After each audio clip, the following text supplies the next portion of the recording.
ಎಲ್ಲರಿಗೂ ನಮಸ್ಕಾರ. ಇವತ್ತು ನಾವು ಕೃಷಿ ಲೋಕವನ್ನೇ ಪೂರ್ತಿಯಾಗಿ ಬದಲಿಸುವ ಶಕ್ತಿ ಇರೋ ಒಂದು ವಿಷಯದ ಬಗ್ಗೆ ಮಾತಾಡೋಣ.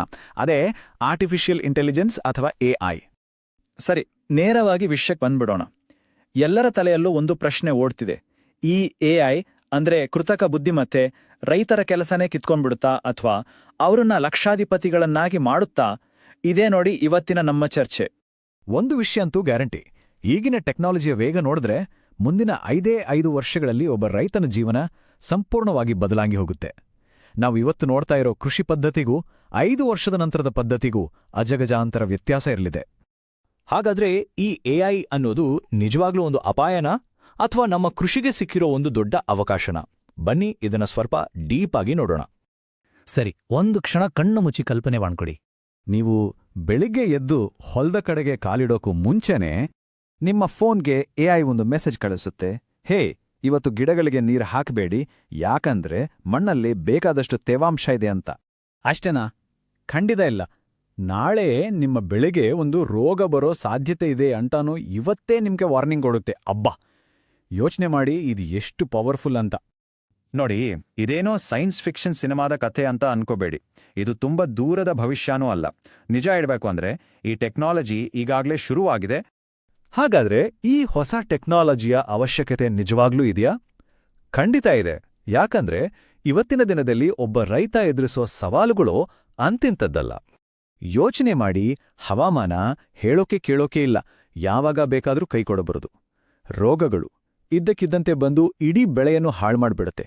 ನೀರಿನ ಸಮಸ್ಯೆ ಬಗ್ಗೆತೋ ಕೇಳೇಬೇಡಿ.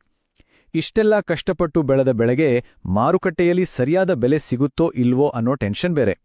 ಇಷ್ಟೆಲ್ಲ ಸವಾಲುಗಳ ಮಧ್ಯೆ ರೈತರು ತಗೊಳ್ಳೋ ಒಂದೇ ಒಂದು ತಪ್ಪು ನಿರ್ಧಾರ ಅಷ್ಟೇ, ಇಡೀ ವರ್ಷದ ಶ್ರಮ ನೀರಲ್ಲಿ ಹೋಮ ಮಾಡಿದ ಹಾಗೆ ಆಗ್ಬಿಡುತ್ತೆ. ಪ್ರತಿಯೊಂದು ಹೆಜ್ಜೆಯಲ್ಲೂ ಒಂದು ದೊಡ್ಡ ರಿಸ್ಕ್. ಆದ್ರೆ ಈಗ ಪರಿಸ್ಥಿತಿ ಬದಲಾಗ್ತಿದೆ. ಈ ಹೋರಾಟದಲ್ಲಿ ರೈತನಿಗೆ ಹೆಗ್ಲು ಕೊಡಕ್ಕೆ ಒಬ್ಬ ಹೊಸ ಪಾರ್ಟ್ನರ್ ಬಂದಿದ್ದಾನೆ. ಅದೇ ನಮ್ಮ ಆರ್ಟಿಫಿಷಿಯಲ್ ಇಂಟೆಲಿಜೆನ್ಸ್ ಅಂದ್ರೆ AI. ಸರಿ, ಈ AI ಏನೆಲ್ಲ ಮ್ಯಾಜಿಕ್ ಮಾಡುತ್ತೆ? ಮೊದಲನೆಯದಾಗಿ, ಇದು ನಿಮ್ಮ ಮಣ್ಣಿನ ಗುಣಮಟ್ಟ ಹೇಗಿದೆ ಅಂತ ಪೂರ್ತಿಯಾಗಿ ವಿಶ್ಲೇಷಣೆ ಮಾಡುತ್ತೆ. ಎರಡನೆಯದಾಗಿ, ಯಾವ ಬೆಳೆಯನ್ನ ಯಾವ ಸಮಯದಲ್ಲಿ ಹಾಕಿದ್ರೆ ಒಳ್ಳೆಯದು ಅಂತ ಸಲಹೆ ಕೊಡುತ್ತೆ. ಮೂರನೆಯದಾಗಿ, ರೋಗಗಳು ಬರೋಕು ಮುಂಚೆನೇ ಅದರ ಸೂಚನೆ ಕೊಟ್ಟು ಎಚ್ಚರಿಸುತ್ತೆ. ಕೊನೆಯದಾಗಿ, ಬೆಳೆಗೆ ಎಷ್ಟು ನೀರು ಬೇಕೋ ಅಷ್ಟನ್ನೇ, ಒಂದು ಹನಿ ಹೆಚ್ಚು ಇಲ್ಲ ಕಡಿಮೆಯೂ ಇಲ್ಲ, ಅಷ್ಟು ನಿಖರವಾಗಿ ಹೇಳುತ್ತೆ. ಹಾಗಾಗಿ AI ಅಂದ ತಕ್ಷಣ ಇದೇನೋ ದೊಡ್ಡ ರಾಕೆಟ್ ಸೈನ್ಸ್ ಅಂತ ಭಯಪಡೋ ಅವಶ್ಯಕತೆನೇ ಇಲ್ಲ. ತುಂಬಾ ಸರಳವಾಗಿ ಹೇಳಬೇಕು ಅಂದ್ರೆ ಅದು ನಿಮ್ಮ ಜೇಬ್ನಲ್ಲಿರೋ ಒಬ್ಬ ಪರ್ಸನಲ್ ಕೃಷಿ ಅಸಿಸ್ಟೆಂಟ್ ಅಷ್ಟೇ. ಸರಿ, ಬರೀ ಮಾತಾಡಿದ್ರೆ ಹೇಗೆ? ಇದು ನಿಜವಾಗ್ಲೂ ಕೆಲಸ ಮಾಡ್ತಾ? ಬನ್ನಿ ಕೆಲವು ರಿಯಲ್ ಲೈಫ್ ಉದಾಹರಣೆಗಳನ್ನ ನೋಡೋಣ, ಆಗ ನಿಮ್ಗೆ ಇದರ ಪವರ್ ಗೊತ್ತಾಗತ್ತೆ. ಇಲ್ಲಿ ನೋಡಿ, ಒಬ್ಬ ರೈತ AI ಟೆಕ್ನಾಲಜಿ ಬಳಸಿ ಬರೋಬ್ಬರಿ 40% ನೀರನ್ನ ಉಳಿತಾಯ ಮಾಡಿದಾನೆ. 40%. ಅಂದ್ರೆ ಯೋಚನೆ ಮಾಡಿ, ನೀರಿನ ಅಭಾವಿರೋ ಈ ಕಾಲದಲ್ಲಿ ಇದು ಎಷ್ಟು ದೊಡ್ಡ ಸಹಾಯ ಅಲ್ವಾ? ಇನ್ನೊಂದು ಉದಾಹರಣೆ ಇದೆ ಕೇಳಿ. ಮತ್ತೊಬ್ಬ ರೈತ AI ಸಹಾಯದಿಂದ ರೋಗ ಬರೋದನ್ನ ಸಮಯಕ್ಕೆ ಸರಿಯಾಗಿ ಪತ್ತೆ ಹಚ್ಚಿ ತನ್ನ ಸಂಪೂರ್ಣ ಬೆಳೆಯನ್ನ ಅಕ್ಷರಶಃ ನಾಶವಾಗೋದ್ರಿಂದ ಕಾಪಾಡ್ಕೊಂಡಿದ್ದಾನೆ.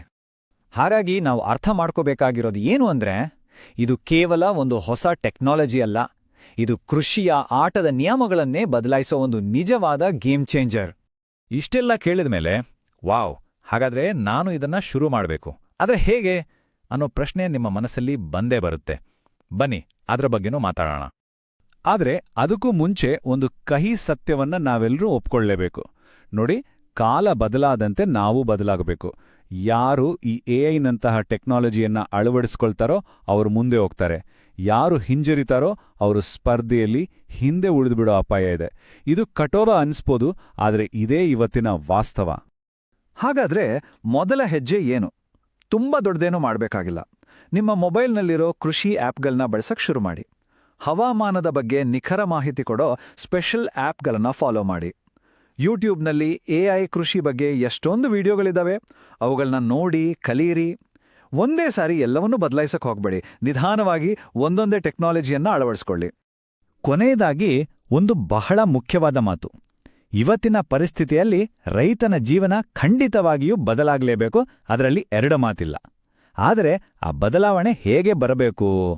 ಆ ಬದಲಾವಣೆ ಅಂದ್ರೆ ದಿನವಿಡೀ ಇನ್ನಷ್ಟು ದೈಹಿಕ ಶ್ರಮ ಪಡೋದಲ್ಲ, ಬದಲಾಗಿ ಸರಿಯಾದ ಟೈಮಲ್ಲಿ ಸರಿಯಾದ ಮಾಹಿತಿಯನ್ನು ಪಡ್ಕೊಂಡು ಸ್ಮಾರ್ಟ್ ಆಗಿ ಕೆಲಸ ಮಾಡೋದು. ಸ್ಮಾರ್ಟ್ ವರ್ಕ್ಗೆ ಬೇಕಾದ ಅತಿ ದೊಡ್ಡ ಸಹಾಯವನ್ನ ಎಐ ಮಾಡುತ್ತೆ. ಈಗ ನಿಮ್ಮ ಸರದಿ. ನಿಮ್ಮಲ್ಲಿ ಯಾರಾದರೂ ನಿಮ್ಮ ಕೆಲಸದಲ್ಲಿ ಅಥವಾ ಕೃಷಿಯಲ್ಲಿ ಎಐ ಬಳಸ್ತಾ ಇದ್ದೀರಾ? ಹಾಗಿದ್ರೆ ನಿಮ್ಮ ಅನುಭವ ಹೇಗಿದೆ? ಅದರಿಂದ ನಿಮಗೇನು ಸಹಾಯ ಆಯ್ತು? ದಯವಿಟ್ಟು ಕೆಳಗೆ ಕಾಮೆಂಟ್ ಮಾಡಿ ತಿಳಿಸಿ. ನಿಮ್ಮ ಒಂದೊಂದು ಅನುಭವವು ಬೇರೆ ನೂರಾರು ಜನರಿಗೆ ಸ್ಫೂರ್ತಿ ಕೊಡಬಹುದು.